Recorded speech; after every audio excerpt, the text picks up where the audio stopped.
Hello, everyone, and thank you for joining us.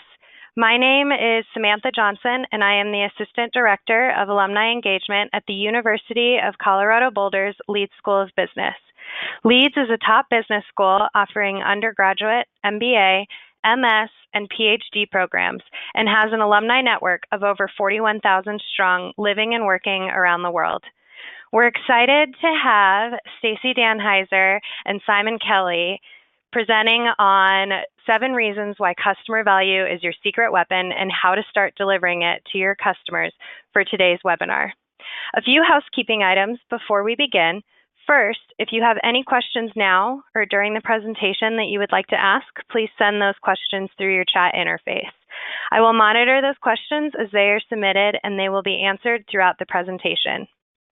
As a reminder, for optimum audio quality, we do have everyone on mute except for myself and our speakers. If you experience any technical difficulties during the webinar, please notify us through the chat interface and one of our support specialists will touch base. Lastly, a link to the webinar recording will be sent to all registrants later today along with a survey link. Now, I'd like to introduce today's speakers. Stacey Danheiser and Simon Kelly are co-authors of Value-ology, a new marketing book about how to create and communicate your value to customers.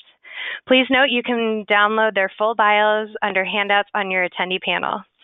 Stacey led strategic marketing and sales enablement at well-known organizations like Level 3 Communications, Janus Capital Group, Nordstrom Bank, and Charter Communications.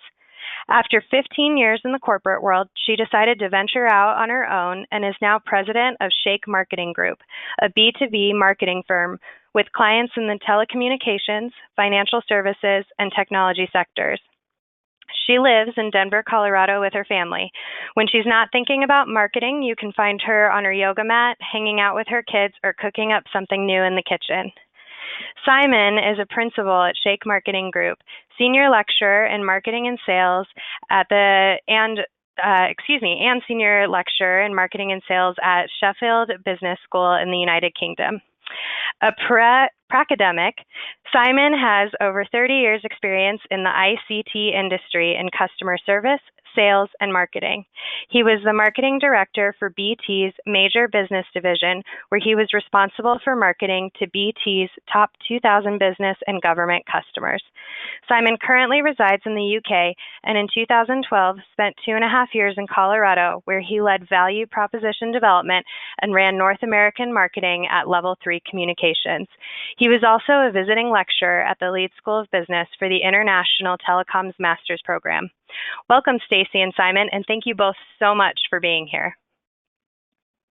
All right, well, thank you so much for having us today and for everybody dialing in. We really appreciate it. This is a subject that is near and dear to our hearts. We released our book, Value-ology, last year, and it was based on our combined corporate experience as well as a ton of research that we did into this topic. So we're excited to share with you our findings today. So I want to kick it off with a statistic, and that is that 52% of Fortune 500 companies in the year 2000 are no longer on the list. They fell off due to bankruptcy, mergers and acquisitions, or because they were just replaced by better performing companies. What this means is that in the short period of 18 years, the landscape shifted so dramatically that over half the companies on the list just couldn't keep up. So what we've seen is that customer expectations have risen, competition has heated up, and really we think this boils down to the fact that companies that understand their companies best and what they value will ultimately win. And for those that aren't customer focused, Accenture estimates that there's $6 trillion in revenue opportunity in play globally due to customer switching. So today we're going to talk about what your organization can do to survive and thrive.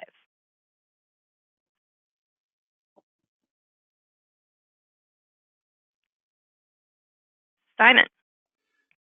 Okay, so what is value? And by the way, I'm British, folks, so don't do too much getting excited, but hopefully you can understand me. Well, we think this is a very sort of contentious concept, and that if you hear somebody saying value in a room, that what we recommend straight away is to try and get to understand what they mean by that. Because when I've done this countless times in workshops, if I ask people, you know, give me a company you think represents value. Some will say Walmart at one end of the market, and others will say BMW, Mercedes. The most typical definition you see, if any organization does use it, is this one, which is accredited to Z-Town. And you'll see in the kind of standard books that you get, like from Kotler, is something worth the money it costs, which is where we do a mental calculation in our minds about the value we get being the difference between the benefits we get and the costs, where cost is not just the price ticket, but what we call total cost of ownership, which includes a whole lot of things like search and installation and ancillary costs, etc., etc. So that's the equation that you see, if you like, at least mentally expressed when most people talk about value, or when many people talk about value. But when we go to the next slide, we'll see that there are many, many different types of value. But for us, we think, from our standpoint, in our book Value-ology, we say that value is about relevant and distinct benefits minus the total cost of ownership. And that's because we believe that many organizations don't do the first piece, which is to sort of talk about things that customers really do value, that they know customers value because it's well researched, and therefore it's relevant to them. Distinct meaning is something that your organization can distinctly do that the customer wants better than your competitors. Okay, so is it that simple? Well, in our book, we say that value is pretty idiosyncratic, which in normal American English means it's probably like a jellyfish, and it's difficult to define, because when you strip it away, you actually see that when people talk about value, different authors here talk about different types of value. And we're heading up to the first poll here, folks. So, get ready to sort of vote after this, to think about what types of value your company tries to project to its customers and what customers see as value from you. So at the base of this, we see economic value, which is the price someone is willing to pay. So, that's pretty straightforward. With the notion of perceived value, which we've already talked about, the benefits minus total cost of ownership, it's called give and get. And then we saw the emergence in like the mid-90s of more like the relational aspects being brought into play, which is all of the stuff above, plus knowledge sharing, relationships, commitment over time. And moving up to experiential value, which then adds on things like professionalism, and at its most extreme end looks like a Disney. Now, other authors have classified value and have come up with many, many more different types. In fact, if you're a fan of the Harvard Business Review, you'll note that in January's edition, an article called B2B Elements of Value, which was written by Arnquist, Cleghorn, and Scherer, actually cites 40 types of value, and they rank them in this order. They talk about economic value in terms of table stakes, which I'm sure you've heard of, and then functional value, which speaks to things like product quality, and moving up towards ease of doing business, where they talk about relationships and things getting processed quickly. But then moving up above these levels, we talk about on our slide, to individual value that people are buying from you in a B2B situation look to get. So peace of mind could be one of those. Does the organization that is selling to me offer me something that makes my life easier and takes away anxiety? And at the top of the pyramid, they call inspirational value out, which is, does the company that's selling to me have a shared vision with me, or do they have corporate social responsibility principles that I can buy into? So with that, let's move to a poll to find out what sorts of value you think are important to your customers. So that's the question. Great. Which elements of value do your customers care about most? All right, so I will go ahead and launch this poll. So which element of value do you think your customers care about most, as Simon just said? The options are economic, perceived, relational, experience, and inspirational. Looks like we've got about 50% of the votes in here, so we'll leave it open a little bit longer.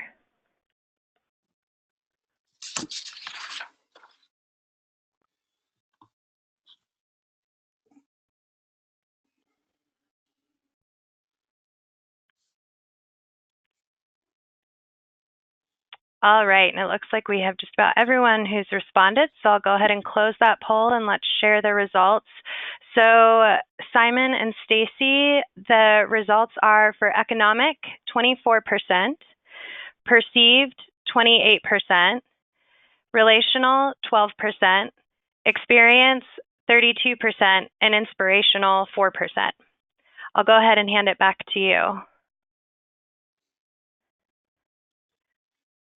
Okay, very interesting. Now, there's quite a lot there at the experience end. Being nice to talk about that when we get to the end of the presentation and find out what people were thinking, and maybe contrast that with some people who voted at the economic end. Thank you. Okay, so we're going to dive into the 7 reasons that we believe that this value-based approach could be your secret weapon. So we're going to spend a little bit of time on each of these, but at a high level, number 1, customers want value, not products. Number 2, organizations that are customer-focused grow faster.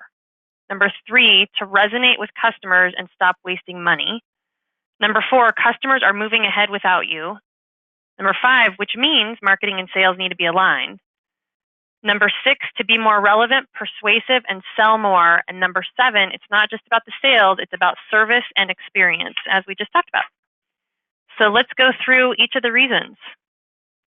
Okay, so customers want value, not products. In our book, there's a whole lot of research, including some we did ourselves, which sort of points towards data from credible companies underpinning this point. So 16% of C-level customers choose a vendor only because of the product. Only 16% of C-level customers, and that's from a piece of work that Forrester did. What we mean by this, perhaps I'll give a more homespun example. You can find a blog on my LinkedIn site, which is a couple of years old now. My wife's a fairly enthusiastic photographer.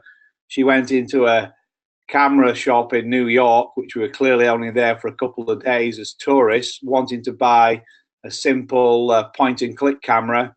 And the camera salesman saw that she was carrying, a big SLR camera in another bag, and said to her, "What do you want to do with this camera?" And sort of managed to tap into the fact that she would only have a limited chance to take iconic photographs of New York. So he tapped into the fact that she had a need that wasn't going to be fulfilled by what she bought, and she came away having spent about $1,000. So that was a good example in my mind of how a sales conversation led to somebody being provided value, not the product that they initially went in to buy. And there's lots of evidence that suggests that customers want salespeople that understand their business and provide a solution like the camera salesman did, not just a product. So what should we do about that? Well, especially these days when we consider that, as we'll talk about later too, that a large part of the front end of the buying cycle is done in communication with the marketing vehicles, if you want to call it that, because customers do a lot more due diligence, as we know ourselves, by looking for information on the web and talk to a salesperson much later in the process, process. So we know that 83% of marketers don't have a clear definition of value proposition through our own research and supporting research by other credible organizations. So our suggestion is that, you sit down and clearly define what value means for your own organization and what value means for your customers. and what does a value proposition mean in your own organization. And there's a little story in Value-ology which involved a friend of mine who ended up leaving a company because when anybody said value proposition in the company that they worked in, it actually was people talking about, if you like, the pipes and wires that the company that they work for provided, and not the value to the customer. So you'll not be surprised when you see the next slide that from our standpoint, a value proposition is a promise of expected future value, illustrating future relevant and distinct benefits that outweigh the total cost of ownership. So it builds on our definition of value. But the important point is a value proposition can only be a promise, and that the value is realized in the future after the product's being bought and is being used. So really what we're suggesting at this point is develop clear definitions for your own organization about what value means and what value proposition means for you and for your customers, so that people don't talk across each other. Okay. Number 2 is the fact that customer-focused organizations grow faster. So some statistics that support that: Deloitte and Touche measured customer-centric organizations and found that they're 60% more profitable compared to those that aren't customer-focused. And Aberdeen Group also said that organizations who effectively leverage online resources, which is to learn more about their customers and what they care about, grow 21%. And you may have seen recently that the Microsoft CEO said that customer love was going to be the primary indicator of success behind revenue and profit. So what can you do to start becoming customer focused? The first thing is that recognizing that there might be a gap in sales knowledge. So Forrester found that only 22% of vendor salespeople really understand the issues that are affecting their buyers. So they're coming in to pitch products without first doing their due diligence and research to understand what the customers care about. So we recommend that you take an outside-in approach, really asking questions about your customers. Do we really know what their behaviors and preferences and buying patterns and needs are? Do we really understand why they do business with us? Often in some of the work that we do, we find that there's a disconnect between the internal perception of value that the company is providing and what customers ultimately really value and why they continue to do business with those organizations. Are you tapped into what your competitors are doing and how they are going after the market? And then how can you really gain market leadership that your competitors might find hard to match? We also recommend, and this is explained a little bit further in our book, the mixed methods approach to research. And so for any of you marketing majors that are on the line, this will be a refresher from your university days. But it's essentially looking at qualitative and both qualitative and quantitative research, which is to say qualitative, having those in-depth conversations with your customers and getting behind the why and answering the question as to why they're doing business with you. And then quantitatively looking more across trends. So are there certain patterns that start to emerge within your customer base? And then we also recommend a healthy dose of primary research. This is talking directly with your customers, as well as secondary research, which is to rely on third-party research reports or analyst firm reports. Another source of information for this could be some companies do advisory boards where they bring a panel of customers onto their location and ask questions kind of in a group setting. So looking at your own internal data is a great place to start. We're finding that while this might seem really obvious, most companies are not doing this. Less than 40% actually look at their own data and analyze patterns and trends that they're seeing within their own customer base, and really to try to establish a constant flow back from the marketplace. Okay, I'm going to be non-British now and get quite excited about this bit here. I think that, what we really need to try to do is to try to ensure that we resonate with customers and stop wasting money. And we think that you can resonate with customers by really being relevant, which is why we have that word, front and center in our value and value proposition definitions.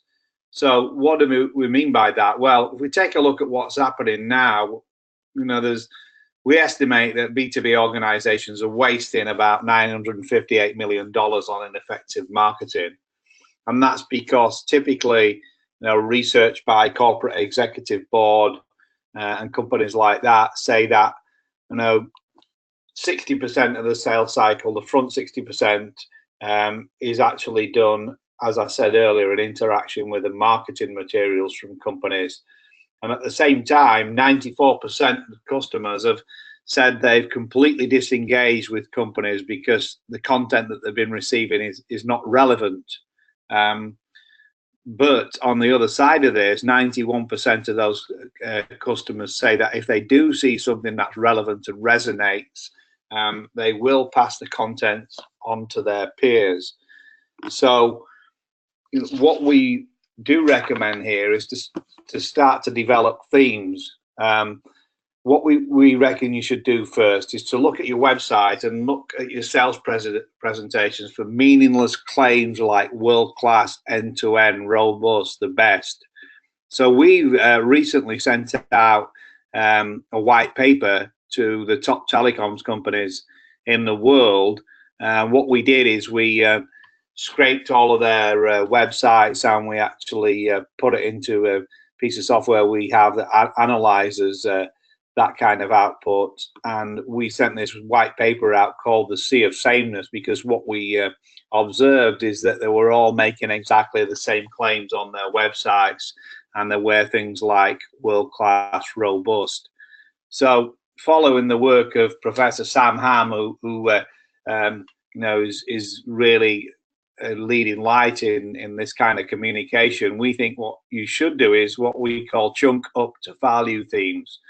So if you've got 20 or 30 products, then what you should try to do is think about those value themes we talked about earlier, and talk to the customer in those terms. So does what you provide give the customer peace of mind? Does it give them a reduction in anxiety? Does it help them make their organization more agile or productive?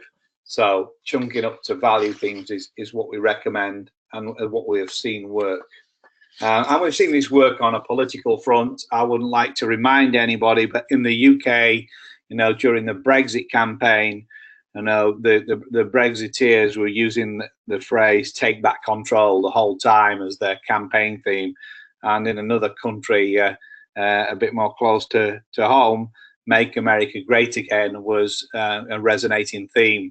And it was used over and over, and you'll find that the customers can tie into themes, and they'll get tired of them a lot later than you will get tired of using them. And it's much better than talking product by product. Okay. So you guys may have seen this statistic, but customers are moving ahead without you. So customers are generally 60% of the way through the buying process before they contact a salesperson. And if you think about any of your most recent purchases, you'll probably find that that's true, because we have so much access to online information. We don't need to wait for a phone call back from the salesperson. So what has happened then is this leads to 67% have a clear picture of what they want or what they think they want when they first speak to the salesperson or when they call your company. So sometimes that's a matter of educating customers that they're not necessarily on the right track. Other times it may be a matter of trying to fulfill that. So what we recommend doing here is to map out your buyer's journey to really understand how they're making decisions. And I'll walk you through that, what that looks like in a minute.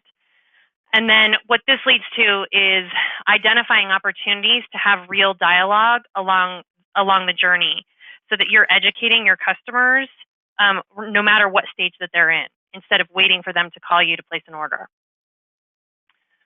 So this is our model of the buyer's journey. And there's many different stages to this, and you've probably seen a version of this out there somewhere. But this is the version that we have in our book, and it's essentially 5 stages. So it starts up at the top, which is awareness. Your customer really is trying to answer the question, is this a problem that is worth fixing? So if your customer does not see this as a big problem, because we all know that change is hard, they're not moving on to the next stage. So the job here is to really, from a marketing and sales content standpoint, is to talk about the problem and to make it known that it's a big problem and what are the risks if you don't fix this problem.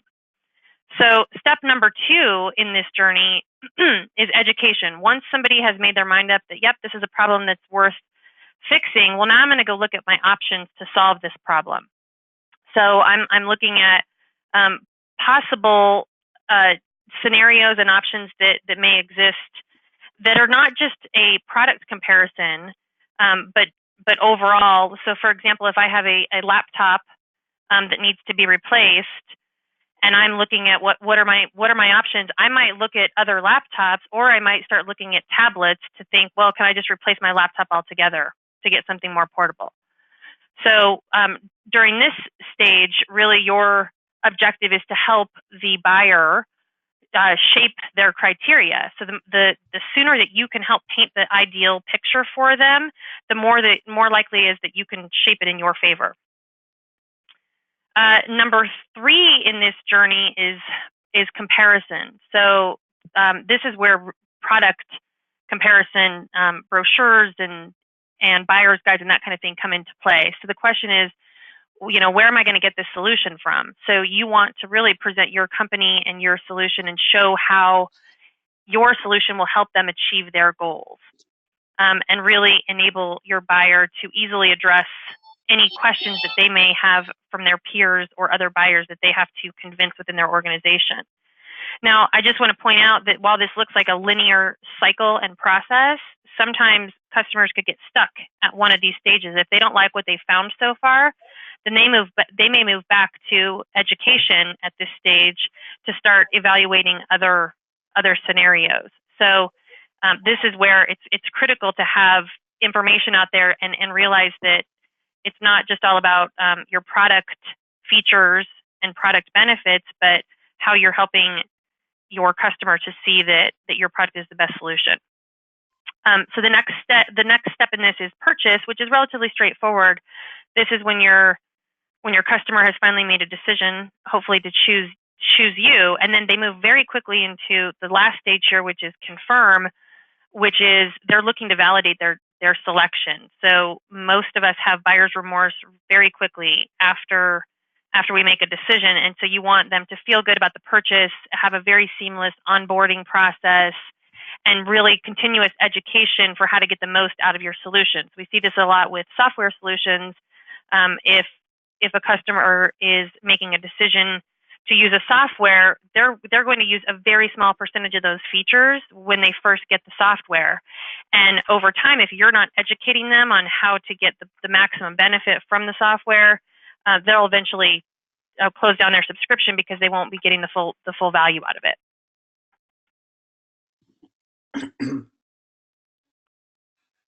Okay, so number 5. It always pains me to say this, but marketing and sales need to be aligned, and really very often than not. Now, what are the benefits for sales and marketing being aligned, and in particular aligned to what the customer wants and what customer value is? Well, if that's the case and there is alignment, then highly aligned organizations typically experience about a 32% year-on-year growth as compared with non-aligned organizations. On the flip side, Frank Cespedes is a professor at Harvard, a professor of sales at Harvard, says that less than 40% of organizations that he's spoken to say they are aligned to what customers want. Now, research by the Chartered Management Institute says that 90% of the content that marketing produces is not used by sales. And our own surveys say that 88% of marketeers said they got absolutely no idea what content their sales teams needed to close more business. So we think this is problematic, but we're not sure if it is for you. And we're going to run a poll in a couple of slides' time. But before we do that, let's just take a look at some of the things you can do. So first of all, we think it's good to try and get an understanding for where you actually think you're at now. We call it an alignment roadmap, and we have tools that are available for you to use that help with this, and I'll show you a model in a sec. Bizarrely, quite often, marketing and sales don't have shared strategic goals or goals that align with each other, moving from awareness through right the way through to sales. And so it's important that you do that, and it's important that the roles are clear. I did my doctoral research in this area, and I actually found that many salespeople were observing that now there are so many different flavors of marketing in organizations, in big organizations, that marketeers spend the whole time talking to each other to try and validate what value propositions the customer are looking for, and don't talk enough to either the salespeople or the customer. So try to have more customer value conversations with the customer. And again, in my research for my doctorate, I did actually find that it was a bit alarming that even salespeople admitted that they didn't really have enough conversations about the value the customer was looking for. And then, as marketing and sales teams, really try to agree what success looks like when you embark upon a campaign or developing a plan. It does have to drop out to the bottom line, and it has to be about revenue and profit in the end. But clearly, if you start from a position where a customer may not even be aware of who your company is and what they do, then you have to move through the cycle that Stacey talked about, and there has to be some shared goals that align towards the revenue and sales goal, if that makes sense. So we provide a pretty simple 4-box model, which I'll take a quick look at next, which sort of we call the customer alignment roadmap. And at the top, we look at customer alignment. Are you aligned with the customer? And in the vertical axis, we look at our sales and marketing aligned. Now, there's a pretty key point here that you're trying to head for the top right-hand corner, where both sales and marketing are aligned, but crucially, they're aligned with customer needs and customer value. And we call that the highway to heaven, because for any people who are old enough to know Led Zeppelin, we thought that Stairway to Heaven might cost us a bit of money to use. But we observe that quite a lot of organizations, even if they claim sales and marketing are aligned, that when you poke at that, then you'll find that they don't know enough about what the customers are trying to get from them. So although they may feel they're aligned, they're actually on the road to nowhere, because the customer's not aligned with them. And needless to say, in the not aligned boxes are just places you don't want to be. But if you ask yourself a bunch of questions about how well aligned you are or are not from a goal standpoint, a role standpoint, a focus standpoint, a customer value standpoint, I bet most honest organizations would land up in those bottom 2 boxes. But let's see. So I think we're going to go to a poll now, which asks you to rate how well aligned are your marketing and sales team. So I'll hand over to Samantha. Great. Thank you, Simon. So I have launched the poll, and as Simon said, how well aligned are your marketing and sales teams? Are they poorly aligned? Are they somewhat aligned? Or are they completely aligned? So it looks like we've got more than half of our folks have responded, so we'll leave it open for a few more seconds here.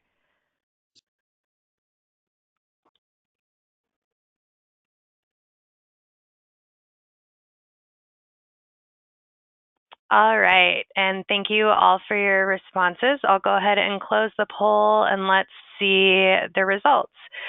So Simon and Stacey, it looks like of those who have joined us on the webinar today, 64% have somewhat aligned marketing and sales teams. 27% say that their marketing and sales teams are completely aligned, and 9% are saying that they are poorly aligned. I'll go ahead and hand it back to you. Okay, I mean, just to comment on that, I mean, as per, our model, I'd be interested at the end for the guys and girls who said that they were completely aligned, whether they feel that there's good alignment actually with a customer and what the customers value. Maybe we should have added an extra category or two, because a large percentage of the people were in the somewhat aligned, which is not surprising from our standpoint. That tends to be what we find. Thank you. All right. All right, we're in the home stretch of our top 7 reasons. Number 6, be more relevant, persuasive, and sell more. So we found this stat pretty startling. 58% of deals are ending up in no sale because value has not been proven. And in fact, Miller Heiman just produced, they have a report that comes out every year that measures how well salespeople are meeting their quota, and that percentage has continued to drop. So in 2017, it was 53%, compared to just 5 years ago in 2012, that was 63%. So it's getting harder and harder for salespeople to meet their quota. And the number one reason cited is because value has not been articulated to the customer. We also know that 95% of executives want formal financial justification when they're making these significant purchase decisions. And so this is really the more rational side of your value proposition. How are you proving the financial benefits, and how are you calculating those benefits to your customers? So what we recommend doing is to quantify your value that your product or solution is providing. We know that when you have a financially justified value proposition, it helps you increase profitable sales in a number of ways. So number one, you're going to typically close between 2 and 10% more deals. You'll reduce discounting by 20 to 30%. You can get 10 to 20% uplift in ROI on marketing campaigns, and you're going to reduce the number of no responses or delayed decisions. So we have a musical approach to creating value propositions, and I will share with you a link at the end of this presentation. We've put together a little ebook that walks through in more detail how to create a musical value proposition. But quickly walking through that, the elements of your value proposition need to have, number one, monetary calculation. This is your financial benefits minus costs. So some examples for this are looking at, for example, does your product or solution help improve efficiency? And is that something you can measure? Does your product or service help increase revenue or sales with your customers? Or shave time off of new product development or product deployment to the market? So these are areas that you can start to look at that tie back to what your customers are interested in. And we often hear that while 95% of executives are requiring this, only 5% of organizations are providing it. And the feedback that we usually get from clients is, well, it's just too hard. We can't measure anything. And so you can see, though, if you're one of the 5%, the benefits are worth it, in that you'll increase your revenue and sales productivity. And so we recommend that you absolutely spend some time thinking about, internally, what can you measure that helps paint a picture for how your solution ultimately helps your customers. So going back to our formula, number 2 is unique. So this is making sure that you're looking at your competitors. Is what you're saying different and really setting you apart from your competitors?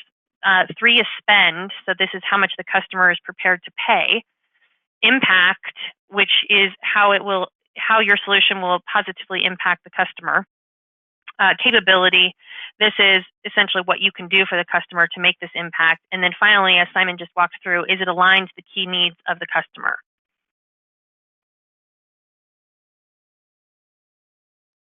Okay. Number 7. So reason number 7, And when we asked to do the poll, quite a number of people talked about the experience, and it is about service and experience too. In fact, in 2004, from an academic standpoint, how value was determined sort of changed dramatically, because two guys called Vargo and Lush came up with this idea of value in use, whereas previously value was always talked about in the transaction. I think theory was catching up with practice, because I'm sure most of you practitioners know that really value only starts to be accrued once a customer starts to consume a product, and that's where problems also occur. So, I was in telecoms for a long time, and I know only too well that you live or die by the customer experience, because on the other side of it, we know that you only have a 5 to 20% chance of selling to a new prospect. And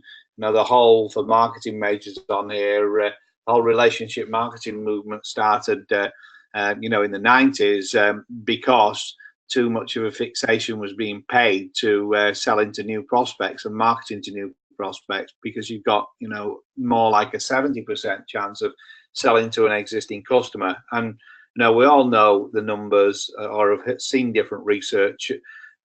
We know, for example, that about 78% of consumers have bailed out on a transaction they intended to purchase because of a poor service experience. And I actually think that can be looped into a sales experience too. And that, I'm sure this is a different percentages for us polite Brits compared with Americans, but 96% of customers don't really voice complaints. They just take the business elsewhere. So what to do about this?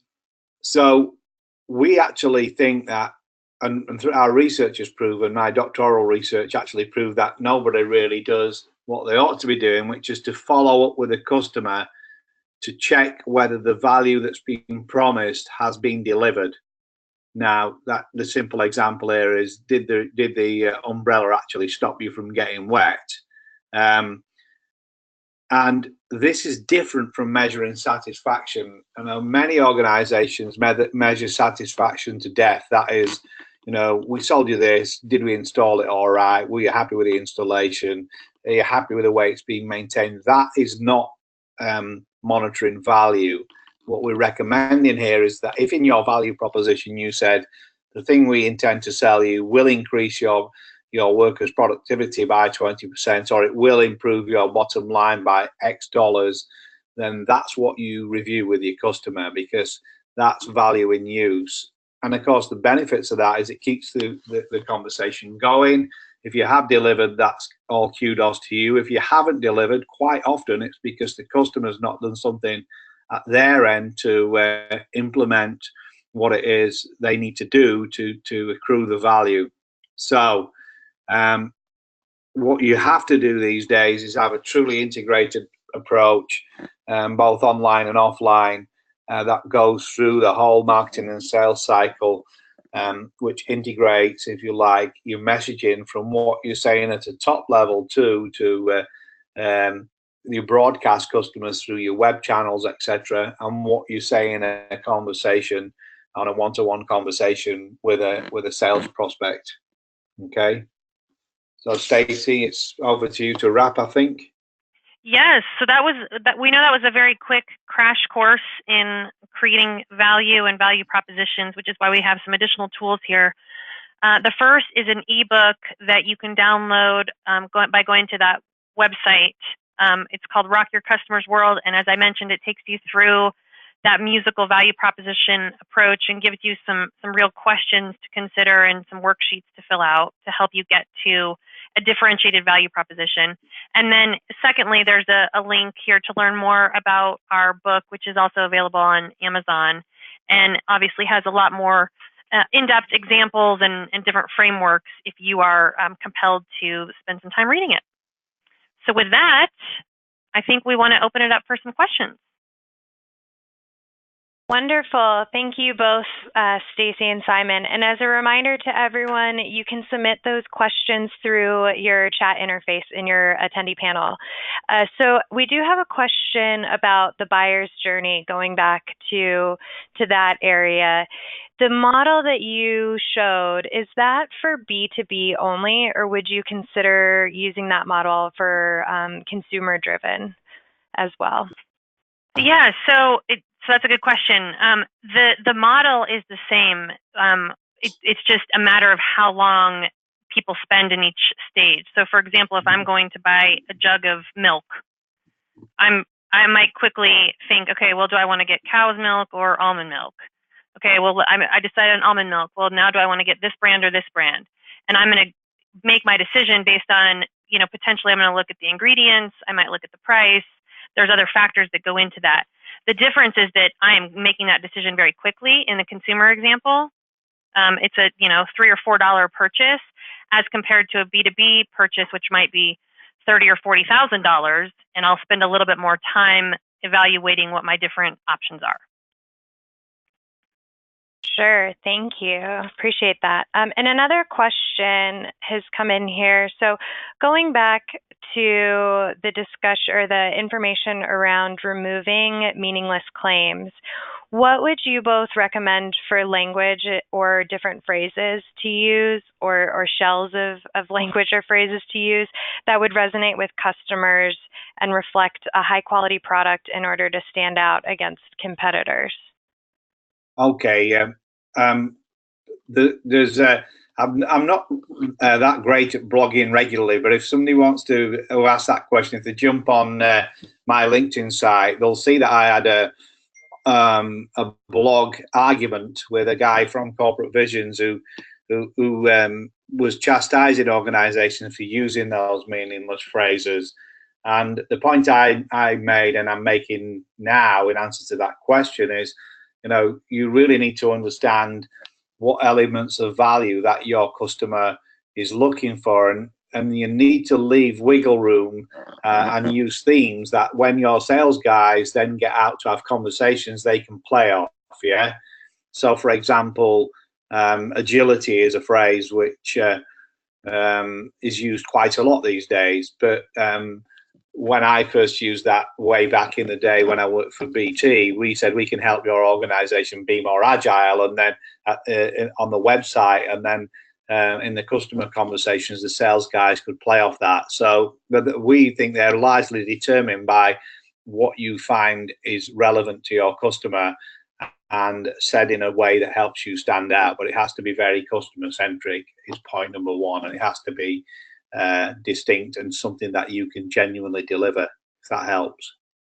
Yeah, and I'll add to that I think with that research that Simon mentioned for the white paper, what we found is it's one thing to make similar claims, to say that you're agile or to say that you help increase productivity, but it's quite another to have the proof points, going back to measuring your value and being able to have some depth to that. So they're not meaningless or empty claims if you actually have the proof points. So you can message in a way that is different from your competitors simply by taking that next step and proving it.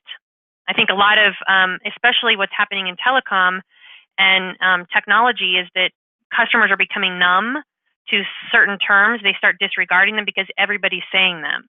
So the company that says it and then has a proof point to back it up, and then potentially even has a customer case study for how they're helping to solve this problem with other real customers, that's the company that's going to stand out. Great. Yeah, thank you both. That's really wonderful information and really helpful.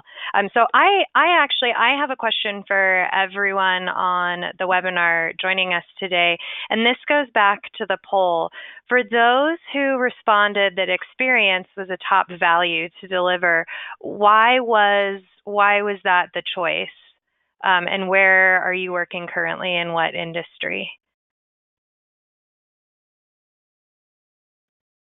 And you can also submit that through your chat interface in your attendee panel.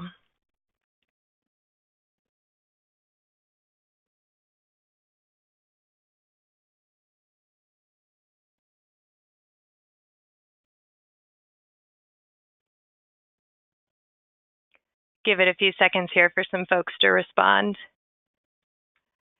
And Stacey and Simon, while we're waiting for individuals to respond, do you often see experience coming back as a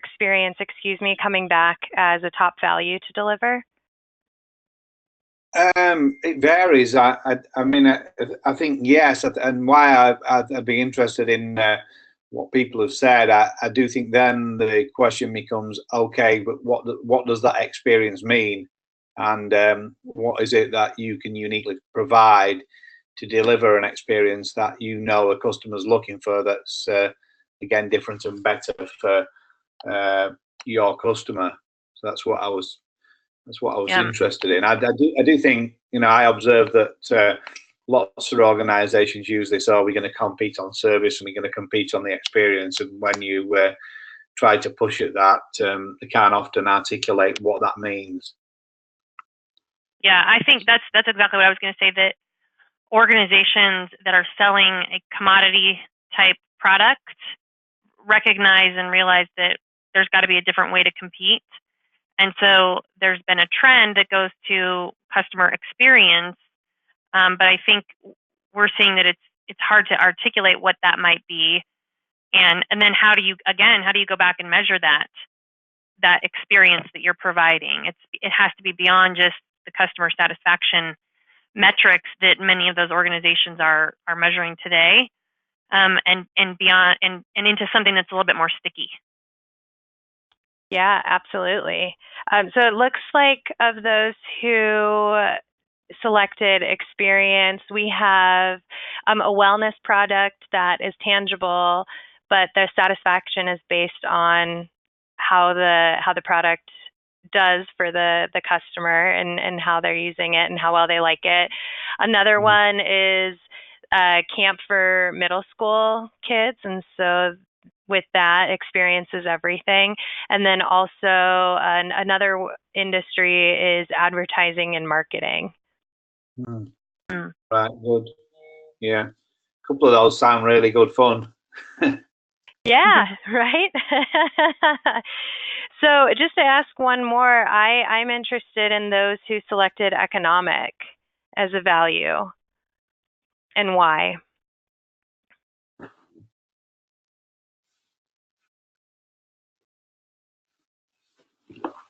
Yeah, and we see this quite a bit. Economic is what we like to call table stakes.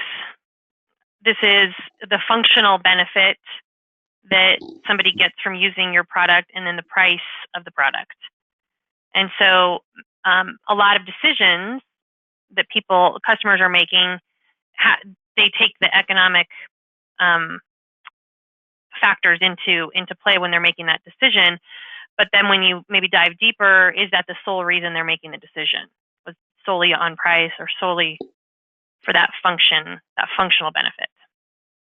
Sure. Yeah, absolutely. And someone asked if we could pull up those survey results again. So I'll go ahead and share those again with everyone so you can see.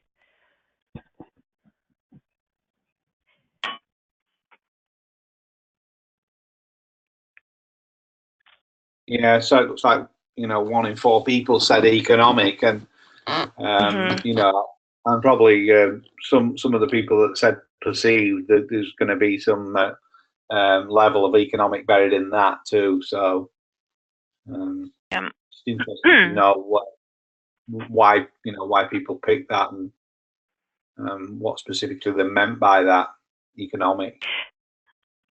Sure. And I would say, do you often see that these are, I know we asked about what customers care about most as a top, and only asked for one response, but do you often see a grouping of these that individuals are responding to as being important? That's a very that's a very good point. I mean, in the way that we talked about the definitions, relational is not just the relationship. It does include the other aspects too. So it's a bit binary, just asking for one response. I do accept that.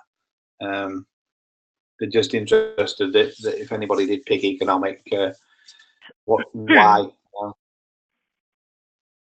Yeah, absolutely. Well, we are coming up on the hour of our time here. So I will go ahead and close us out and say thank you, Stacey and Simon, for all of this information. The resources that you mentioned at the end of your presentation, we'll also have linked in the follow-up email that will be sent later today. And thank you so much to everyone for tuning in and joining today's presentation. A quick note that to view upcoming webinars and request any previous recordings, please visit our website at www.colorado.edu/alumni/webinars and have a great rest of your day and go Buffs. All right. Thank you so much. Yeah, thank you. Thank you very much for everybody for joining. We really appreciate it. Bye.